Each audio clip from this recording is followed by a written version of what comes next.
विजयनगर में रहने वाले एक फरियादी द्वारा रिपोर्ट दर्ज करवाई गई थी कि किसी अज्ञात ठग व्यक्ति ने कॉल पर मुझे अपना परिचित मित्र बताकर झूठ कहा है कि आरोपी ने फरियादी को 96,000 रुपए ऑनलाइन ट्रांसफर किया है और वो रुपया ठग ने अपने किसी अन्य मित्र को ट्रांसफर करने के लिए कहा और फरियादी ने ठग को अपना परिचित व्यक्ति समझा और ठग द्वारा भेजे गए फर्जी ट्रांजैक्शन के मैसेज पर भरोसा करके ठग के द्वारा बताए गए मोबाइल नंबर पर ऑनलाइन 96,000 रुपए ट्रांसफर कर दिए। उसके बाद जब फरियादी ने अपने बैंक अकाउंट में चेक किया तो उसमें कोई अमाउंट नहीं आया था।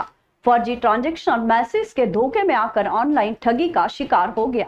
फरियादी की शिकायत पर पुलिस ने कार्रवाई करते हुए राजस्थान बॉर्डर से 2 आरोपी रईस और अली शेर को पुलिस ने गिरफ्तार किया है। पुलिस द्वारा पूछताछ में बताया गया है कि परिचित लोगों को फोन कर बताकर पैसे ठग लिया करते थे। ये पहला मामला नहीं है। इसके पहले भी दोनों आरोपी सैकड़ों लोगों को करोड़ों रुपए की ऑनलाइन ठगी का शिकार बना चुके हैं। और विजयनगर के द्वारा एक कार्रवाई की गई है जिसमें एक जो फरियादी सुरेंद्र त्यागी था जिसके साथ परिचित बनकर लगभग 96,000 का फ्रॉड हुआ था, जिस पर से धोखाधड़ी की विभिन्न धाराओं में थाना विजयनगर में केस रजिस्टर किया कर इन्वेस्टिगेशन लिया गया था। क्राइम ब्रांच और विजयनगर की टीम के द्वारा इसमें लगातार इन्वेस्टिगेशन की गई और इसमें आरोपियों को आइडेंटिफिकेशन किया गया। जिस अकाउंट में पैसा गया था आइडेंटिफाइड किए जाकर उसमें टीम के द्वारा विजयनगर और क्राइम ब्रांच की टीम ने लगातार वहाँ हरियाणा में नूह जिले में संपर्क किया गया और राजस्थान के डीग जिले में संपर्क किया गया। और वहाँ पर तब ये बात सामने आई कि जो दोनों आरोपी रईस और अली शेर जो कि दोनों डीग के रहने वाले हैं राजस्थान के, ये दोनों जो परिचित बनकर का जो ऑल ओवर इंडिया में ये कॉल करते हैं परिचित बनकर और पैसा उनसे ट्रांसफ़र करा लिया जाता है। इसमें ये पैसा निकालने के लिए एटीएम से हरियाणा नूह जिले में जाते हैं, जबकि रहने वाले डीग के हैं और वहाँ पर ये इस तरह के अपराध को अंजाम देते हैं। पूरे ऑल ओवर इंडिया में कई लोगों को फ़ोन करते हैं। इनके और बताया गया दिन भर में सैकड़ों लोगों को फ़ोन करते हैं, जैसे 5 से 10 लोग को ये टारगेट कर लेते हैं। फिलहाल इनके कब्जे से 5 मोबाइल फ़ोन को जब्त कर लिया गया, मोबाइल से डाटा कलेक्ट किया जा रहा है। इनसे अभी पैसे की भी रिकवरी की जा रही है।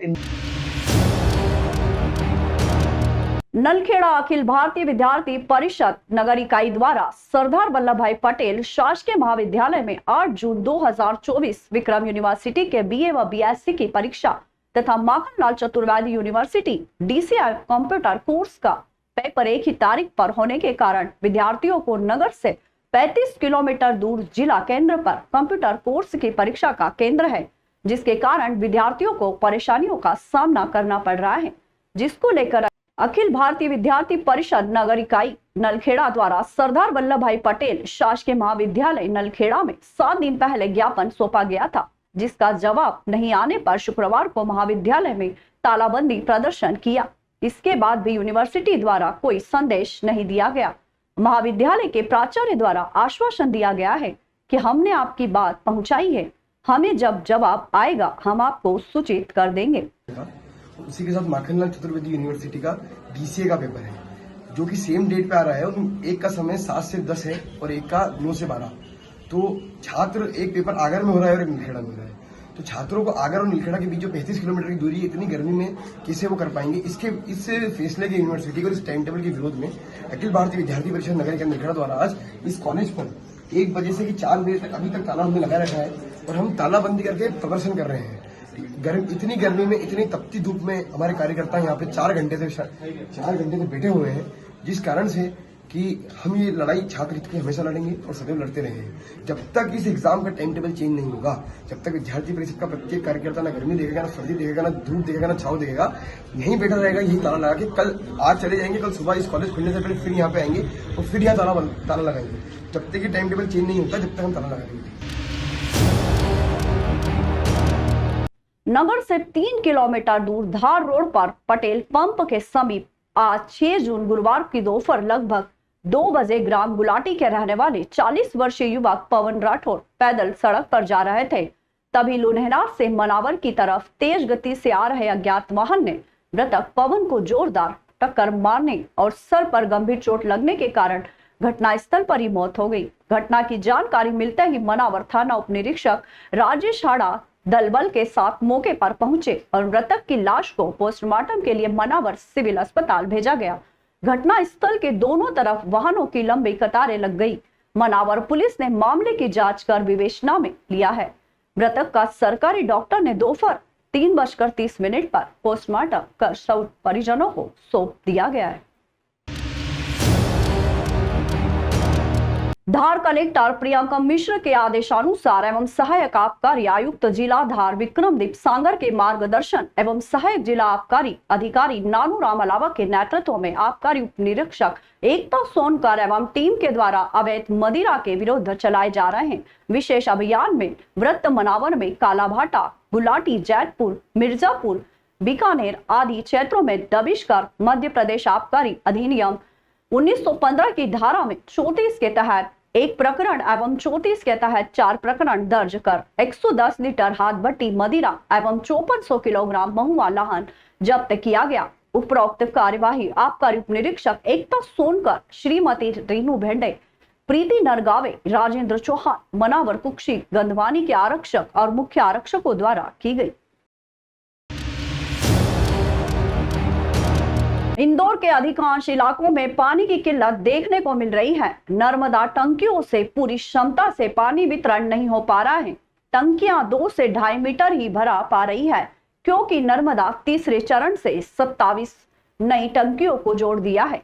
निगम 541 टैंकर चलाने का दावा कर रहा है, लेकिन फिर भी व्यवस्था निजी टैंकरों के भरोसे है। निजी टैंकर मनमानी वसूली कर रहे हैं।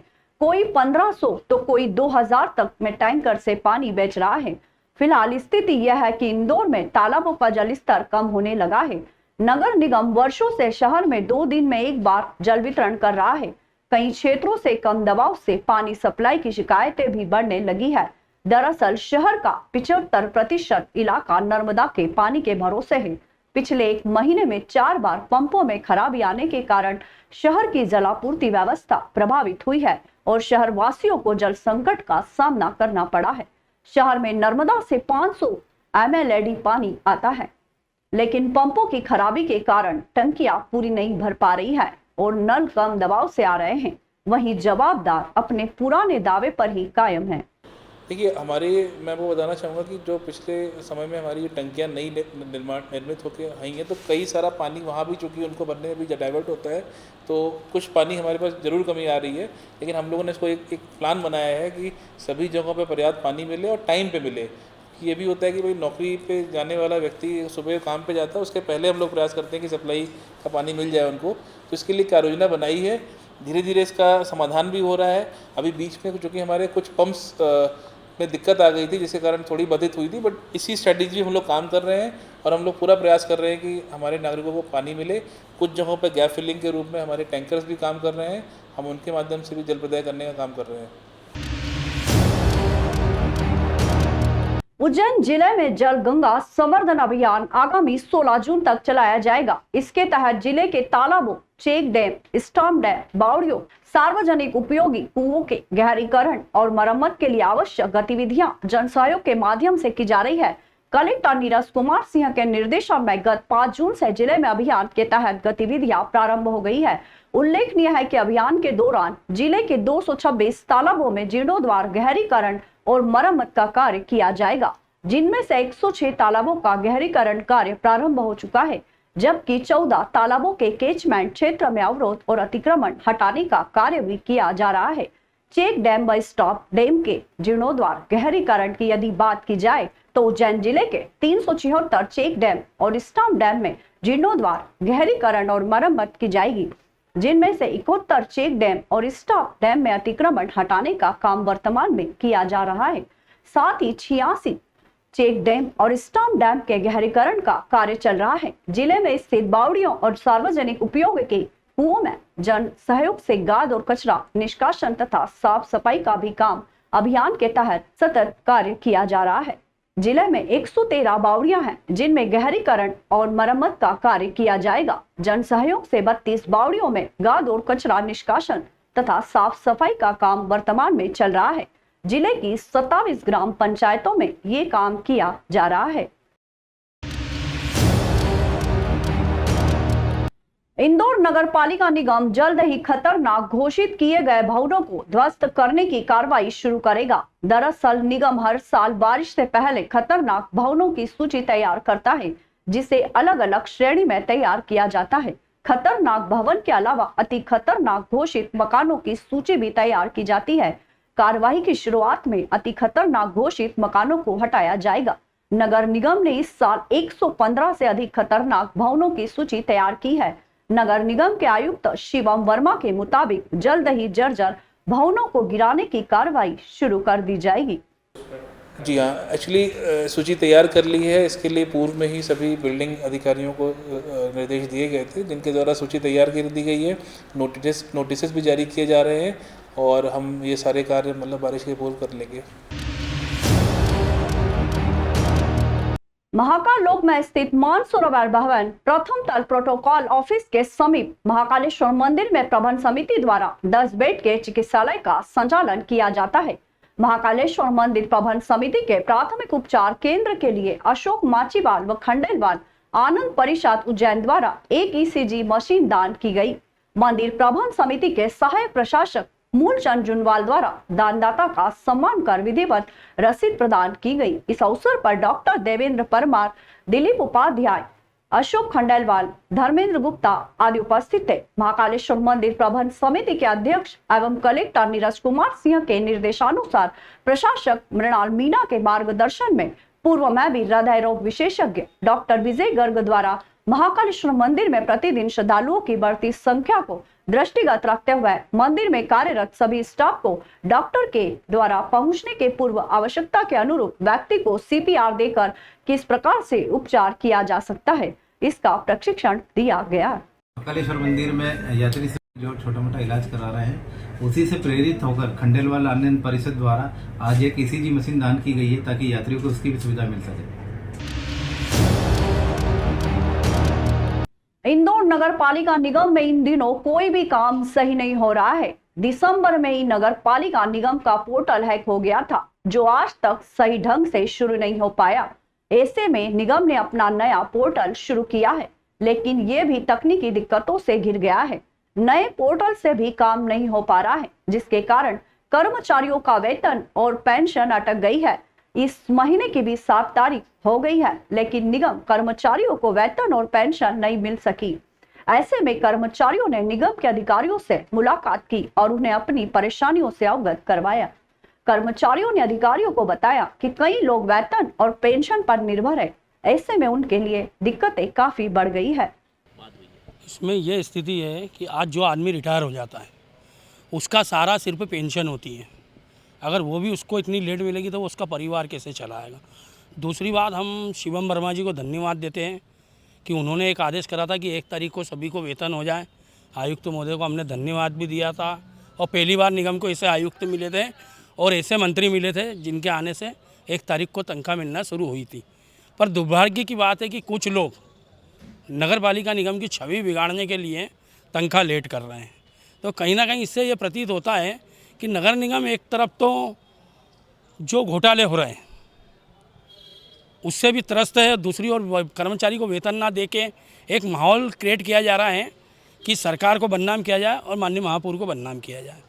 अभी जस्ट जो है IT के जो हेड है अपर आयुक्त महोदय अभिलाष मिश्रा साहब, उनसे भी मेरी बात हुई। उन्होंने आश्वस्त किया है कि आधे घंटे में जो है वो समस्या का निराकरण करने का प्रयास कर रहे हैं भोपाल से संपर्क करके। यदि आधे घंटे में वो समस्या निराकृत हो जाती है तो अगले आधे घंटे में हम लोग जो है वो कर्मचारियों को सैलरी जो है बैंक को ट्रांसफ़र करने की स्थिति में रहेंगे। ऐसी पेंशन में भी छोटी मोटी जो प्रॉब्लम आ रही है वो भी दूर होती है, तो उनको भी जो है पेंशन भी जो है आज खाते में पहुंचाने की कोशिश रहेगी हमारी। महाकालेश्वर मंदिर में अनुबंधित क्रिस्टल कंपनी के समस्त गार्डों सुपरवाइजरों को CSP कोतवाली OP मिश्रा, महाकाल हेमंत सिंह जादौन, SI चंद्रभान सिंह चौहान, महाकालेश्वर मंदिर प्रबंध समिति के सहायक प्रशासक मूलचंद जुनवाल, प्रभारी अधिकारी सुरक्षा अनुराग चौबे, क्रिस्टल कंपनी के मैनेजर विजय कॉपर द्वारा सभी गार्डों को ट्रेनिंग दी गई, जिसमें मंदिर में आने वाले यात्रियों से विनम्रता पूर्ण व्यवहार करने के निर्देश प्रदान किए गए। गार्डों को सुरक्षा व्यवस्थाओं को बेहतर व मजबूत करने, श्रद्धालुओं की सहायता करने के लिए शपथ भी दिलाई गई। इसमें यात्री दर्शन के साथ दुर्व्यवहार नहीं करेंगे, बुजुर्ग दिव्यांग महिलाओं का सम्मान करेंगे।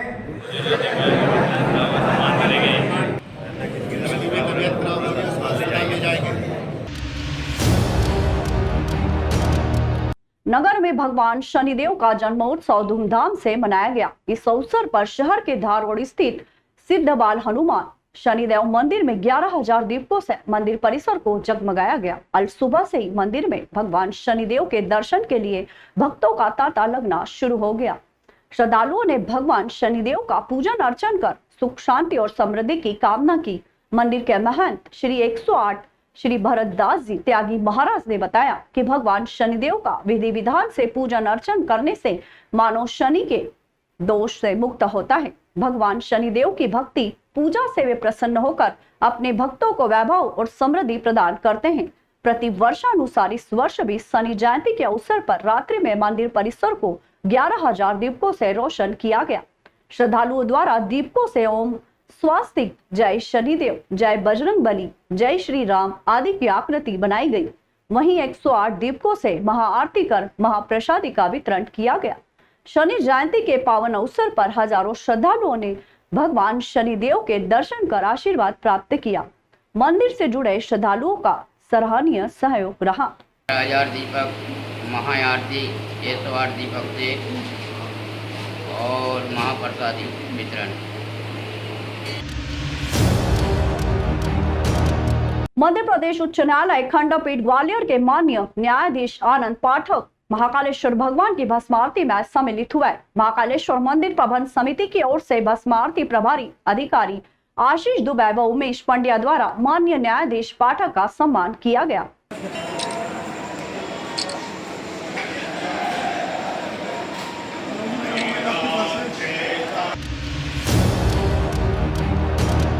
प्यार, नुकसान और मुक्ति की मनोरंजक कहानी पुकार दिल से दिल तक के साथ भावनात्मक सफर शुरू करें। अभिनेत्री सुखदा खांडेकर के जीवन और उसकी खोई हुई बेटियां वेदिका, साइली सालुखे और कोयल अनुष्का मचड़े से फिर मिलने की उसकी अथक खोज पर आधारित है। इंदौर आने पर सयाली ने कहा कि लोगों का उत्साह, जीवन, संस्कृति और इंदौर के स्वादिष्ट व्यंजनों ने इस वाक्य यादगार सफर बना दिया। पुकार दिल से दिल तक की किरदार निभाने रही है, अपनी माँ का जो रोल कर रही है, इनसे हम चर्चा कर रहे हैं कि आप रियल लाइफ में भी माँ हैं और इससे आप कितना वो रिलेट करते हैं जो इसमें कि अपना के रोल निभा रही है। मैं दूसरे सवाल का जवाब कैसे दूं, क्योंकि पहले सवाल का जवाब ना है। अच्छा, तो ठीक है। पर मुझे लगता है कि अगर आप एक्टर हैं, अगर आप कलाकार हैं, तो ये ज़रूरी नहीं कि आप जो रोल प्ले कर रहे हैं उसके लिए आपको वो होना ज़रूरी है। जैसे हमारी वेदिका लॉयर है, वो सच में थोड़ी लॉयर है, पर हम एक्टर्स हैं तो हम दुनिया में देखते हैं कि लोग काम कैसे करते हैं, लोग अपनी अपनी ज़िंदगियाँ कैसे जीते हैं, रिएक्शंस कैसे हैं। मैंने अपनी माँ से इंस्पिरेशन ली है इस किरदार के लिए और फिल्में देखी, कुछ हिंदी, इंग्लिश, मराठी सारी फिल्में देखी, अपने फेवरेट एक्ट्रेसेस को देखा और कोशिश करें। जो प्रोग्राम आ रहा है दिल से दिल तक की पुकार, उसकी कोयल से हम बात करने जा रहे हैं। हाँ जी कोयल, अपने इस रोल के बारे में बताइए। और अभी जो आज की जनरेशन है उनमें बेटियां वैसे संस्कारी है जैसे आप अपने इसमें किरदार निभाए। तो कोयल एक काफ़ी डेयरिंग और स्ट्रॉन्ग और बहुत ही बिंदास लड़की है। उसके मन में जो आता है वो वही करती है, किसी के बारे में सोचती नहीं है, जुगाड़ू है और बस वो अपनी माँ से बहुत प्यार करती है। उसकी दुनिया में उसकी बेस्ट फ्रेंड है, वो है उसकी माँ, और जो कुछ भी करती है अपनी माँ के लिए करती है। माँ को घर देना चाहती है तो बस अपनी माँ के लिए सब पैसे कमाना चाहती है, बहुत सारी महंगी चीज़ें बहुत पसंद है। और अगर आज की जनरेशन की बात करें तो आई थिंक हमारी जो जनजी जनरेशन है वो काफ़ी स्ट्रॉन्ग है, काफ़ी ओपिनियनेटेड है। अगर कुछ चीज़ उनको गलत लगी है तो वो उस पर आवाज़ उठाए। मेरा किरदार है सागर महेश्वरी का, जो एक बहुत बड़ी मसालों की कंपनी है, जो एक IPO कंपनी है, उसका एक बड़ा फाइनेंस है। पर कहीं ना कहीं जो इसमें कॉन्फ्लिक्ट वो ये है कि मेरी पिता से बनती नहीं है और मेरे और उनके आदर्श मैच नहीं करते। और कहीं ना कहीं हमारी जो कहानी है वो सरस्वती से जुड़ी हुई है, उनकी दो बेटियों से जुड़ी हुई है जो बचपन में एक हादसे में बिछड़ गई। और ये सारा कुछ किया हुआ मेरी ही दादी और मेरे पिता का। कहीं ना कहीं जो सागर है मेरा कैरेक्टर है वो इस चीज़ को काफ़ी मतलब इस चीज़ को लेकर वो काफ़ी खुश नहीं है। तो कहीं ना कहीं उसकी जर्नी है जहाँ पर वो अपने पिता से लड़ेगा, सरस्वती की मदद करेगा उसकी बेटियों से मिलाने में, और ढेर सारा एंटरटेनमेंट देगा आपको। क्या आप रियल लाइफ में भी इतनी आदर्शवादी बेटे हैं? देखिए रियल लाइफ में अभी मैं अपने आप को ऐसा जज तो नहीं कर सकता, पर कोशिश पूरी करता हूँ। देश विदेश गांव शहर सब पे नजर, सबकी खबर, नया रूप है नए है रंग, सबको समेटे अपने संग। आपका अपना शहर का सपना दैनिक अवंतिका, दैनिक अवंतिका, दैनिक अवंतिका। राजनीति फिल्मी बातें सब कुछ ही हम इसमें पाते, घर होटल ऑफिस या दफ्तर, क्लर्क प्यून या हो फिर अफसर, सबका चहेता सबका प्यारा दैनिक